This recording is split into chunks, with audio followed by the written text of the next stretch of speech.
اعلیٰ معیار نہیں بیان کیا جا رہا بلکہ اس کا کم سے کم معیار بیان کیا جا رہا.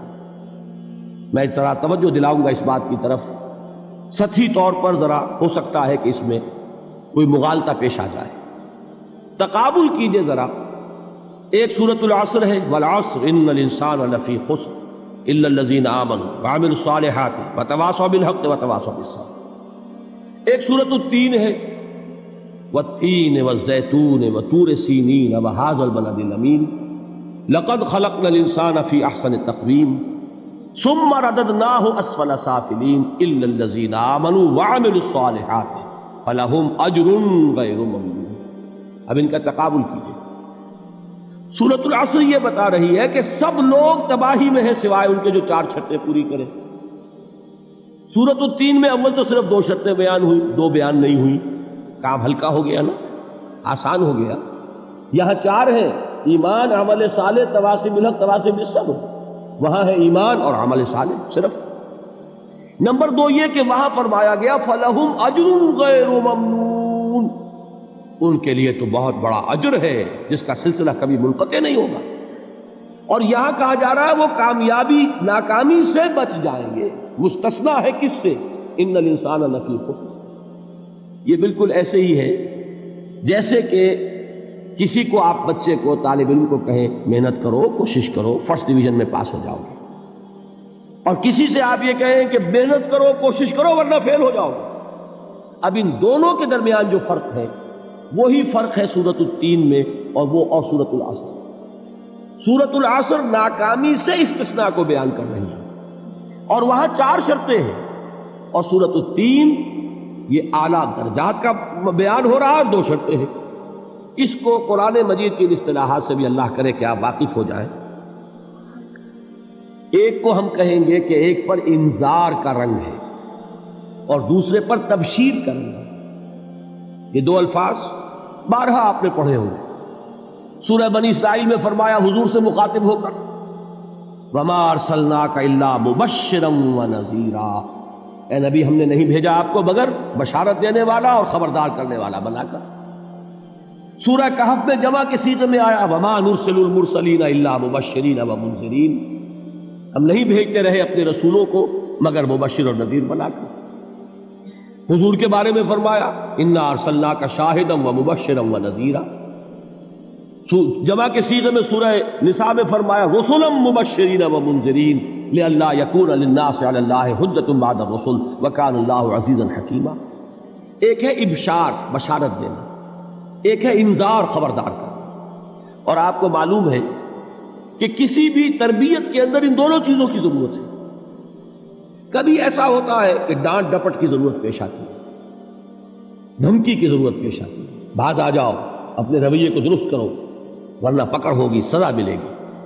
کبھی آپ شاباش دیتے ہیں، ہمت کرو، گھبراؤ نہیں، تمہارے اندر صلاحیت ہے، مایوس نہ ہو، ہمت تمہاری کیوں جواب دے رہی ہے، تم بڑے ذہین ہو، محنت کرو، بڑے اعلیٰ درجات ملیں گے.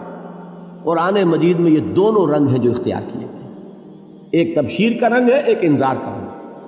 سورۃ العصر میں انذار کا رنگ ہے، خبردار، تمام انسان ہلاکت اور بربادی کا نوالا بننے والے ہیں سوائے ان کے جو 4 شرطیں پوری کریں. الا الذین آمنوا وعملوا الصالحات وتواصوا بالحق وتواصوا بالصبر. تو معلوم یہ ہوا کہ یہ کامیابی کے جو منیمم پری ریکویزٹس ہیں. مجھ سے کہا گیا کہ انگریزی کے الفاظ کا فوراً ترجمہ کر دیا کرو، اور میں کر دیتا ہوں. اصل میں مغالطہ آپ کو یہ ہوتا ہے میں ترجمہ کہہ کے نہیں کرتا، لیکن اس کے بعد میں فوراً اردو کا مترادف جو ہے وہ لے آتا ہوں. لیکن میں یہ اس لیے استعمال کرتا ہوں انگریزی اصطلاحات، جیسا کہ میں نے عرض کیا تھا کہ میرے اصل مخاطب ہیں جدید تعلیم یافتہ لوگ، اور جدید تعلیم یافتہ لوگوں کے کمیونیکیشن جو ہے، ابلاغ، وہ ان انگریزی اصطلاحات کے ذریعے سے زیادہ بہتر اور صحیح تر ہوتا ہے، ورنہ وہ بات سمجھیں گے نہیں. اسی لفظ ابلاغ کو وہ نہیں سمجھیں گے اور کمیونیکیشن کو سمجھ لیں گے. یہ ہے اصل میں ساری مصیبت کے جو اس وقت ہمارے سامنے ہے. اس لیے یہ الفاظ ہم استعمال کرتے ہیں. تو میں یہ کیا عرض کر رہا تھا کہ در حقیقت ان الانسان لفی خسر الا الذین آمنوا وعملوا الصالحات وتواصوا بالحق وتواصوا بالصبر. یہ منیمم پری ریکویزٹس ہیں، کم سے کم لوازم ہیں نجات کے. ان سے کمتر پر نجات کا کوئی سوال نہیں، اس لیے کہ قسم کھا کر اللہ فرما رہا ہے، زمانے کی قسم ہے، تمام انسان خسارے میں ہیں سوائے ان کے جو 4 شرطیں پوری کریں۔ تو تیسری چیز ذہن میں یہ رکھیے، یہ چاروں شرطیں لازم ہیں، یہ بہت اہم نکتہ ہے۔ ابھی ہم نے کسی لفظ کی گہرائی میں اتر کر نہیں دیکھا ہے، ابھی تو ہم سرسری طور پر تذکر بالقرآن کے مرحلے میں ہیں۔ پہلی بات کیا معلوم ہوئی؟ اس میں کامیابی اور ناکامی کا ایک معیار سامنے آیا، ٹھیک۔ نمبر 2، یہ کامیابی کے کم سے کم شرائط کا بیان ہے، منیمم ریکوائرمنٹس۔ میں نے ایک مرتبہ ایچسن کالج لاہور میں جب تقریر کی سورۃ العصر پر، تو طلباء کے ذہن کی مناسبت کے اعتبار سے کہا کہ بھائی یہ فرسٹ ڈویژن کا بیان نہیں ہے، یہ تھرڈ ڈویژن میں کامیابی کا بیان ہے، اس سے کم تر پر فیلیور ہے، اس لیے کہ فرمایا گیا والعصر ان الانسان لفی خسر الا الذین آمنوا وعملوا الصالحات وتواصوا بالحق وتواصوا بالصبر۔ اسی کو میں نے اس وقت آپ کے سامنے رکھا کہ اس پر انذار کا رنگ ہے، خبردار کرنے کا انداز ہے، زجر کا، ڈانٹ ڈپٹ کا انداز ہے کہ اگر کامیابی چاہتے ہو تو یہ 4 شرطیں پوری کرنی ہیں۔ اب تیسری بات جو عرض کر رہا ہوں یہ اہم ترین ہے کہ یہ چاروں شرطیں لازم ہیں۔ اگر اللہ تعالیٰ نے کامیابی کے لیے 4 شرطیں بیان کی ہوں تو سوچئے، کیا مجھے یہ اختیار ہے کہ ان میں سے 1 کم کر دوں، 2 کم کر دوں، 3 کم کر دوں؟ کس کو اختیار ہے؟ اللہ کے بیان کردہ کسی چیز میں اختیار؟ یہ تو حضور سے کہا گیا تھا، سورہ یونس میں ہے، مطالبہ کیا مطالبہ کرنے والوں نے، ایت بقرآن غیر ھذا وبدل ہو، اے محمد صلی اللہ علیہ وسلم یہ قرآن بہت ریجڈ ہے، بہت سخت ہے، ان کمپرومائزنگ ہے، یہ کہیں بھی کوئی رو رعایت کرنے کو تیار نہیں ہے، تو ہمارا اور آپ کا معاملہ نہیں ہو سکتا اس قرآن پر، اس قرآن میں کوئی ترمیم کیجئے یا کوئی اور قرآن لائیے۔ تو حضور سے کیا کہلوایا گیا؟ قل ما یکون لی ان ابدلہ من تلقاء نفسی ان اتبع الا ما یوحی الی۔ اے نبی ان سے کہہ دیجئے میرے لیے ہرگز ممکن نہیں ہے کہ میں اس قرآن میں اپنے جی سے کوئی ترمیم کر دوں، کوئی تبدیلی کر دوں، میں تو خود پابند ہوں اس کا جو مجھ پر وحی کیا جا رہا ہے، سب سے پہلے میں خود اس پر عمل کرنے والا ہوں، میں خود اس کا پابند ہوں۔ تو غور کیجئے، قرآن بیان کر رہا ہے کہ 4 شرطیں ہیں نجات کی، اور آپ کے دل میں یہ بات بٹھا دی گئی ہے کہ صرف کلمہ گو ہونا نجات کے لیے کافی ہے، صرف ایمان سے نجات ہو جائے گی۔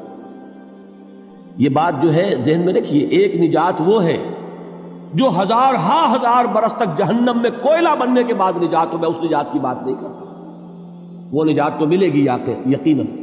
جس شخص کے دل میں رائی کے دانے کے برابر بھی ایمان ہوگا، وہ اپنے اعمال کی، اپنے کرتوتوں کی سزا بھگت کر بالآخر جنت کے اندر داخل کیا جائے گا، جہنم سے نکالا جائے گا، اور نکالا جائے گا تو اس وقت حال کیا ہوگا؟ جیسے جلا ہوا کوئلہ، اس کے سوا کچھ نہیں۔ حدیث میں اس کی شرح آئی ہے۔ لیکن یہ نجات نہیں، نجات وہ کہ جو اللہ تعالیٰ میدان حشر ہی میں ہماری مغفرت کا اعلان فرمائے، اللہ تعالیٰ اول محلے میں ہمیں جنت میں داخل فرمائے، اس نجات کی بات کر رہا ہوں۔ وہ نجات جان لیجئے محض کلمہ گو ہونے کی بدولت نہیں ملے گی، اس نجات کے لیے شرط اول ایمان، شرط 2 عمل صالح، شرط ثالث تواصی بالحق، اور چوتھی شرط تواصی بالصبر۔ یہ قرآن کا بیان ہے، یہ کسی انسان کا کلام نہیں ہے کہ اس میں ترمیم کی جا سکے۔